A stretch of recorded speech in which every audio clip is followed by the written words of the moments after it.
Hello, नमस्कार साथियों। मैं हूं नारायण पटेल, आपके अपने चैनल पे। विद्या ज्ञान परीक्षा का जो 24 नवंबर 2019 को पेपर हुआ था, उसी का ये सेकंड भाग है। पहला भाग आपके पास है, अगर नहीं है तो आप इसके जो है डिस्क्रिप्शन में जाएंगे, वहां पर मैं लिंक आपको दे दूंगा। तो आइए शुरू करते हैं आज का सेकंड पार्ट। देखिए, सेकंड पार्ट में क्वेश्चन आया है, एक मेज पर 6 लोग बैठ सकते हैं। नीचे दिए गए विकल्पों में से कौन सा विकल्प बताता है कि 114 लोगों के बैठने के लिए कितनी मेजें चाहिए। तो मैं आपको बता दूं, 114 आपको आदमी बिठाने हैं तो आपको 6 से भाग करना पड़ेगा। क्योंकि एक को बिठाने के लिए 6 लोगों को बिठाने के लिए एक मेज की जरूरत पड़ती है, इसलिए आपको 6 लोगों को बिठाने के लिए एक मेज, तो इसलिए एक आदमी को बिठाने के लिए 1/6, इसलिए 114 के लिए आपको यानी 114 को 6 से भाग करना चाहिए। तो उसने इसको डायरेक्ट लगवा के ना आपको वाक्यों में पूछा, क्या 6 को 14 में से घटाना चाहिए? नहीं। 14 में जोड़ना चाहिए भी नहीं। हाँ, 114 को 6 से भाग करना चाहिए। यही आपका ऑप्शन सही होगा। ये तो गुणा करते हैं कि तो गलत हो जाएगा। चलिए आगे बढ़ते हैं। आशा ने कुछ अक्षरी की मदद से एक चित्र बनाया। ऊपर दिए गए चित्र में कितने वर्ग हैं? ये एक चित्र बना है। तो बच्चों मैं बता देता हूं आपको, ये दोनों वर्ग आपको दिख रहे होंगे। वर्ग के लिए क्या होता है, वर्ग की चारों भुजाएं बराबर होती हैं ये, और ये जो कोण है ये बच्चों 90 अंश के होते हैं। यहाँ पर मैंने उसमें जो चित्र में देखा, ये 90 डिग्री ये नहीं है। इसका मतलब ये और ये दोनों ही 4 भुजाएं जरूर हैं, लेकिन ये आपका वर्ग नहीं है। एक वर्ग ये बना रहा है, ये तो आयत बन रहा है। ये भी एक आपका आयत ही वहां पे बन रहा है चित्र से, और एक ये, तो कुल मिला के ये वर्ग है।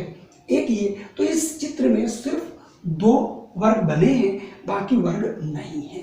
आगे नीचे एक विभाजन की संक्रिया दी गई है, जिसे सही तरीके से हल किया है। तो खाली डिब्बे पर कौन सा? ये है, यानी आपको 6 से भाग करना है और 106 लाना है। अब पूछ रहा है कि यहां पर क्या भरा जाना चाहिए। 2 तरीके हैं। चूंकि यहां पर इसने शेष कुछ नहीं दिया, इसका मतलब शेष 0 बचा होगा। तो हम लोग क्या करते थे, इन दोनों को गुणा करते, शेष जोड़ देते। तो 6 4 36, 6 कम 6 यानी 636 होना चाहिए। तो यहाँ पर कितना? 3 होना चाहिए। अगर नहीं आप 3 लगाना चाहते तो आप ऐसे देख सकते हो, 6 कम 6 करेंगे, ठीक है। अब यहाँ पर इतना होना चाहिए जिसको उतारने पर भाग न जाए, तो एक भी उतारने पर, लेकिन उसके बाद 6 बार भाग जानी चाहिए। तो 6 6 होता है 36, तो यहाँ पर केवल और केवल 3 हो सकता है। 3 उतारेंगे तो 0 लगा लेंगे, नहीं जाएगा। 6 उतारेंगे 36 हो जाएगा, 6 6 36। तो सही विकल्प यहाँ पर सी वाला होगा। यहाँ पर हमें 19 में क्या बता रहा है, 3 बच्चों ने 416 और 30 को नीचे दिखाए गए तरीके से रखकर जोड़ा।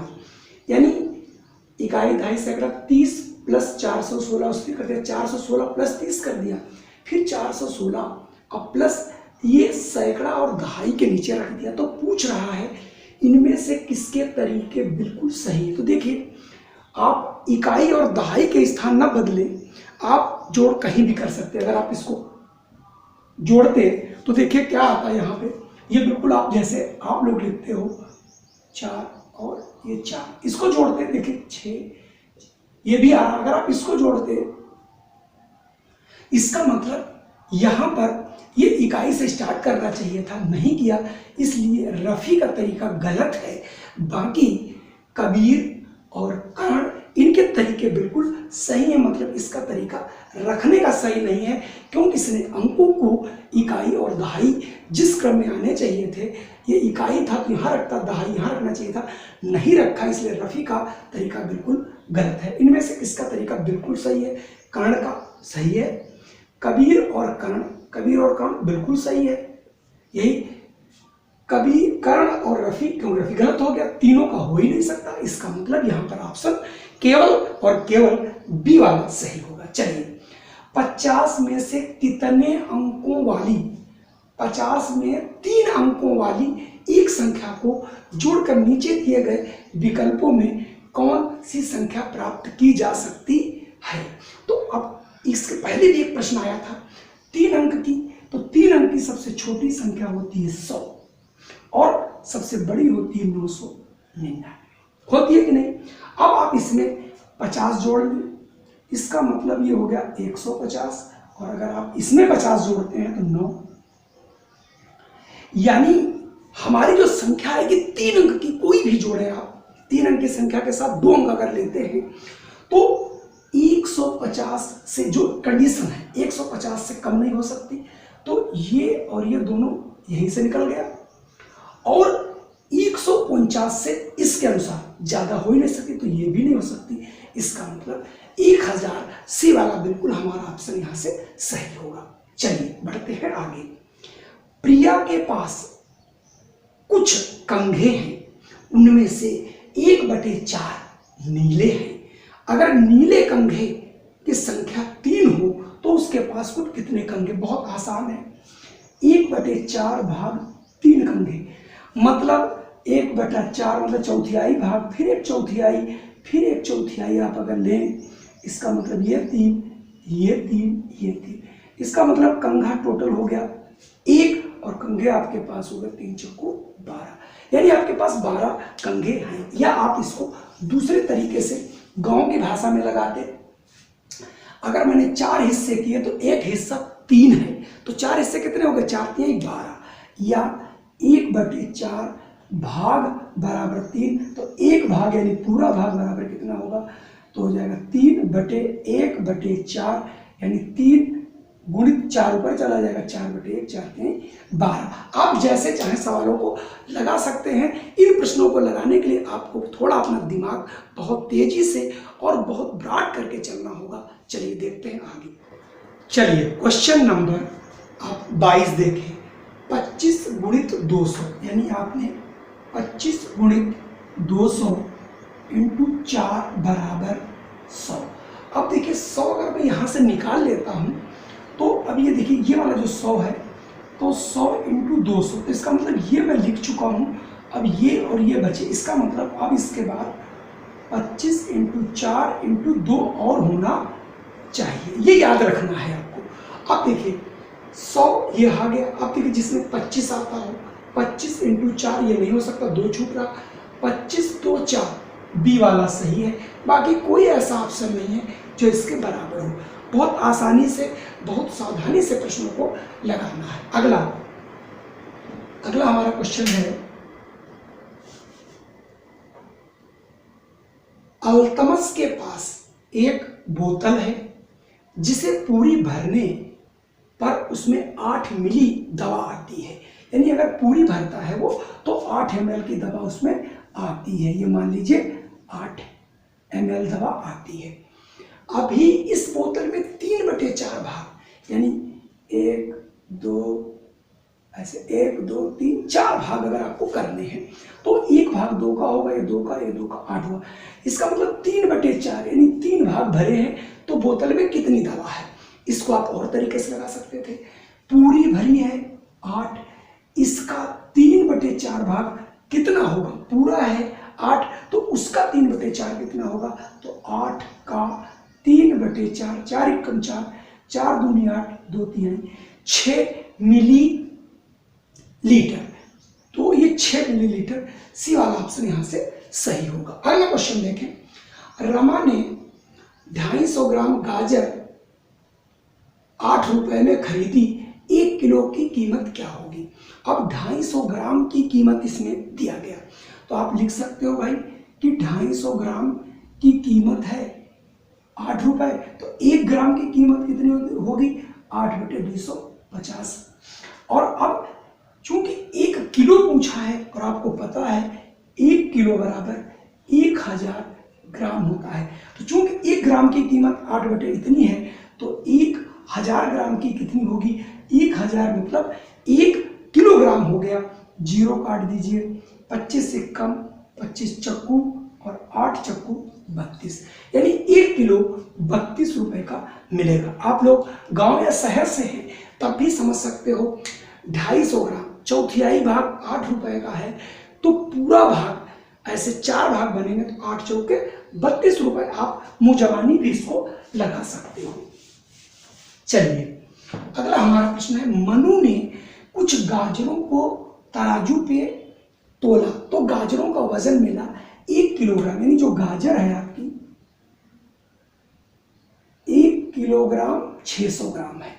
मनु ने गाजरों के साथ कुछ टमाटर, अब उसने क्या किया, ये तराजू था, इसमें ये गाजर रखे थे और इधर कुछ बांट रखे, अब इसने इसमें टमाटर भी रख दिए, तो हुआ क्या, ये तो उतना रहा ही, बाकी रखने से टोटल वजन आ गया 2 किलोग्राम 200 ग्राम। वजन दिखा रहा है नीचे दिए गए विकल्प में टमाटरों का सही वजन, तो इसमें आप क्या लिख देंगे, किलोग्राम और ग्राम, यानी टोटल वजन गाजर और टमाटर मिला के है 2 किलोग्राम 200 ग्राम। इसमें से ऑलरेडी पहले से 1 किलोग्राम 600 ग्राम कौन सी रखी थी, गाजर, इसमें से घटा देंगे, ये है आपका देखिए गाजर और टमाटर का। अब इसमें से अगर हम टमाटर घटा देंगे, सॉरी गाजर का, गाजर इतना था तो किसका बच जाएगा, टमाटर का। तो अब ये देखिए टमाटर का भार कितना आ गया, यहां से घटाएंगे घटेगा नहीं, इनके पास जाएंगे, इनके पास किलो है, 1 किलो में होता है 1000, तो 1 लेंगे तो 1000 और 200 1200 हो गए, तो इसमें से 1200 इधर हो गए, यहाँ 1 बच गया, यहाँ 1200 हो गया, 1200 में से 600 को घटा देंगे तो ये 600 ग्राम, यानी 600 ग्राम उसमें जो है हमने टमाटर ले रखा है, तो टमाटर हमारा हो गया 600 ग्राम। कहाँ से गलती आ रही भाई, 1 किलोग्राम 600 ग्राम, 1 किलो 600 हो गया, और ये 2 किलोग्राम 200 ही है। चलिए ठीक है, अगर ऑप्शन में नहीं आ रहा तो कोई बात नहीं, इसको आप यहाँ पर 600 ही ग्राम कर लीजिएगा, कोई दिक्कत नहीं है। हो सकता है इससे सवाल में इधर उधर मुझसे मिस्टेक हो गया, लेकिन फिर भी आपको ये याद रखना है कि आंसर यहाँ पर जो भी घटाने से आएगा वो आंसर होगा। 26वां क्वेश्चन, नीचे दिए गए विकल्पों में से कौन सी आकृति वही भिन्न छायांकित करती है,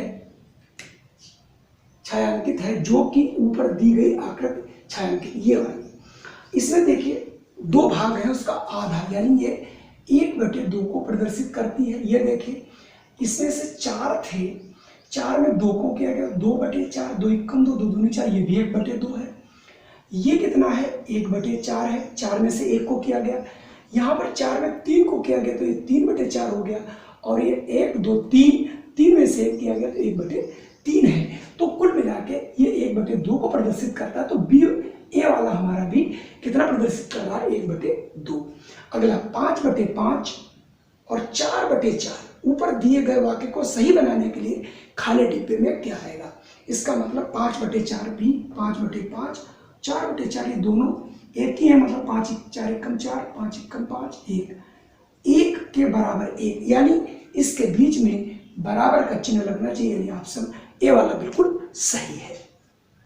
अगला आपकी छुट्टियों से संबंधित है, रजत के स्कूल में गर्मी की छुट्टियां 40 दिनों की हैं, यदि छुट्टियां 28 मई को शुरू होती हैं तो स्कूल किस दिन खुलेगा, तो सीधी सी बात है, मई बिल्कुल लास्ट है, तो जून 1 महीना और जुलाई में भी आगे कितने दिन, 7-8 दिन के बाद खुलेगा, तो सीधा हिसाब यहाँ पर जून का ऑप्शन होना नहीं, आपको ट्रिक समझना है।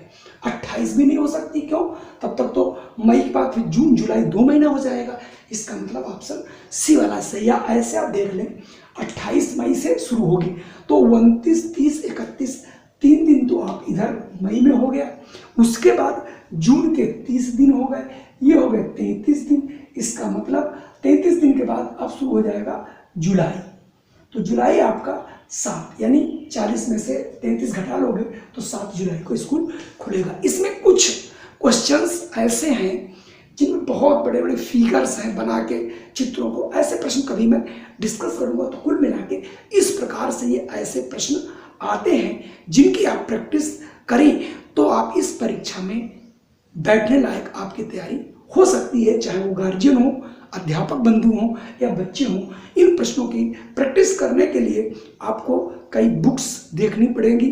आपको केवल गवर्नमेंट वाली बुक से काम चलने वाला नहीं है, और इसके साथ साथ आपको एक प्रॉपर गाइडेंस की जरूरत है। समय समय पर मैं आपको विद्या ज्ञान के कई सेट्स बनाऊंगा, कई सेट्स बना के आपको तैयारी कराऊंगा, इसलिए बने रहिए आप मेरे साथ और देखते रहिए मैथ्स बेसिक एजुकेशन हब। अगर चैनल पर पहली बार आए हैं तो कृपया कर लीजिए सब्सक्राइब, क्योंकि सबसे पहले अगर आपको वीडियो हमारा पाना है तो बेल आइकन भी दबा दीजिएगा, जिससे हमारा वीडियो सबसे पहले आपको मिल सके। फिर मिलता हूँ आपको एक नई वीडियो के साथ। जय हिंद, वंदे मातरम।